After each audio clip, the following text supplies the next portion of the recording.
Specially अगर जैन जी की बात की जाए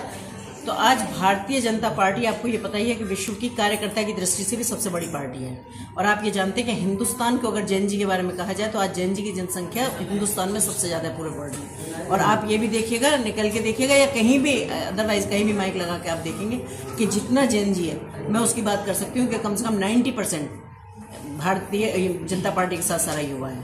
तो अब वहाँ अगर आप युवा मोर्चा के रूप में भी देखें या किसी रूप में देखें कि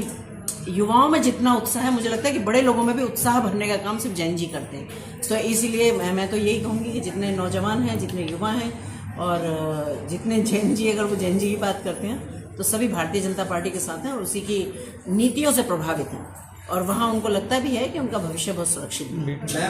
अकेले जिले की बात है तो मुझे लगता है कि उसको प्रशासन भी कंट्रोल कर सकता है और मेरे साथ प्रशासनिक अधिकारी भी यहाँ बैठे हैं। बहराइच में महिला मार्केट है फटके तालाब, वहाँ पर मौजूद है और लंबे समय से महिलाएं भी मांग कर रही हैं कि इस दुकान को दूर होना चाहिए। अगर आपने मुझे बताया तो मैं अभी बात भी करती हूँ इस विषय पे और ये भी आगे पूरे जिले में भी, मार्केट के अलावा भी अगर कहीं ऐसी चीजें हैं कि इस तरह की दुकानों से अगर महिलाओं को परेशानी है तो निश्चित रूप से आज के बाद उस पर जरूर कार्रवाई की जाएगी और ऐसा आपको देखने को नहीं मिलेगा। कमियां रही होंगी जहां वो बना था उसके बाद, क्योंकि नगर पालिका भी कोई बगैर देखने के या कागजों के, बगैर सबूत के या किसी आधार के बगैर तो शायद नहीं ढहाएगी। तो मुझे लगता है कि वो जगह ना होकर कहीं और जगह उन्होंने चिन्हित की होगी कि जहाँ 4 साल पहले, तो उसमें जरूर कुछ ना कुछ ऐसी चीजें रही होंगी कि जब सरकार ने बनाया है और उसमें पैसा भी लगाया और उसको गिरा दिया गया तो कहीं ना कोई कुछ ना कुछ ऐसी चीजें होंगी कि जो उसमें फिट नहीं बैठ पा रही होंगी। वो कुछ गलतियां रही होंगी उस टाइम के अधिकारियों ने जिन्होंने उसका नक्शा पास किया हुआ है, जो बनाया होगा। पर ये 100% श्योर है कि अगर वहां से हटाया जा रहा है तो दूसरी जगह जरूर उसको शिफ्ट किया जाए। मैं गई थी वहां अभी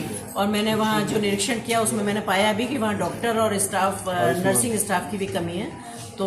जैसा भी मेरे सीएमओ साहब मेरे साथ भी और उनसे बात हुई, मैंने कहा आपने आवेदन किया है क्या उनको, तो उन्होंने कहा किया है। तो मुझे लगता है कि एक प्रक्रिया के तहत उसमें मैम 15 दिन का टाइम अच्छा होना चाहिए। और दूसरी बात क्योंकि यहाँ मुझसे संबंधित सभी अधिकारी यहाँ मौजूद हैं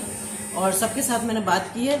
दूसरा बस मेरा एक यही कहना है कि मैं चाहती हूँ कि अपनी जिम्मेदारियों के अलावा कुछ एक्स्ट्रा एफर्ट्स ऐसे होते हैं कि जिनको हम कर सकते हैं,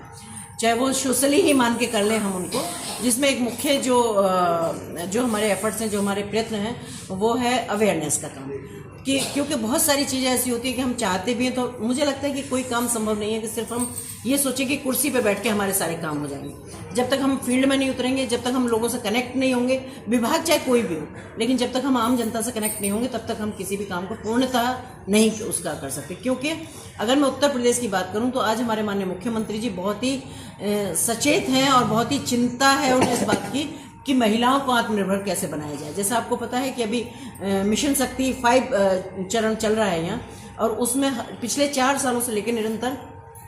हर साल कुछ ना कुछ इतनी मजबूत योजनाएं उसके तहत आती हैं। तो निश्चित रूप से जब प्रधानमंत्री इतना प्रयास करें तो सभी विभागों का, सभी लोगों का ये एक कर्तव्य बनता है और ये दायित्व भी है कि हम आम जनता तक उनकी योजनाओं को कैसे पहुंचाएं, हम इस सशक्तिकरण पर कैसे काम करें। कहीं भी कोई महिला, मैं आपको दावे के साथ कह सकती हूँ कि अगर सारी जितनी सरकारी योजनाएं जो मिशन शक्ति के तहत जो हमारा एक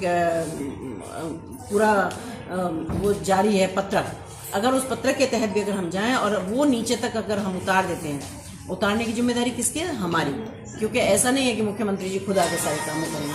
तो अगर उतार देंगे तो मुझे नहीं लगता कि आज कोई भी महिला, कोई भी बहन बेटी हमारी पढ़ाई के बगैर रह जाएगी, आत्मनिर्भर बनने से के बगैर रह जाएगी, या उसको कोई अच्छी सुविधाएं, जो भी उसको सामाजिक सुविधाएं या जो भी है, जो योजनाएं हैं उनके तहत, कोई पेंशन से संबंधित है या आयुष्मान कार्ड से संबंधित है, मकान से संबंधित है, उज्ज्वला से संबंधित है और कन्या जन्म का वो है विभाग, उससे संबंधित है। तो मुझे नहीं लगता कि कोई चीज़ ऐसी रहेगी। तो आज हमारी जो बैठक थी वो यही थी कि काम तो हम कर ही रहे हैं सब, लेकिन इसके साथ साथ हम अवेयरनेस के लिए क्या प्रयास कर रहे हैं। तो आज यही हमने यहाँ सबके साथ बैठ के मैम आप इससे पहले भी आप आई थी कि मुझे तो लग रहा है कि नहीं है कि जहाँ पुलिस, जहाँ महिलाएं हैं तो जो भी महिला विभाग है जो महिलाओं से संबंधित है वहाँ महिलाओं का अपॉइंटमेंट होना चाहिए। तो महिलाएं ही वहाँ रहती हैं तो निश्चित रूप से सहज रहती हैं। बट अगर मैं बात करूँ कि एक डॉक्टर वाला पेशा एक ऐसा पेशा है कि जिसमें महिला और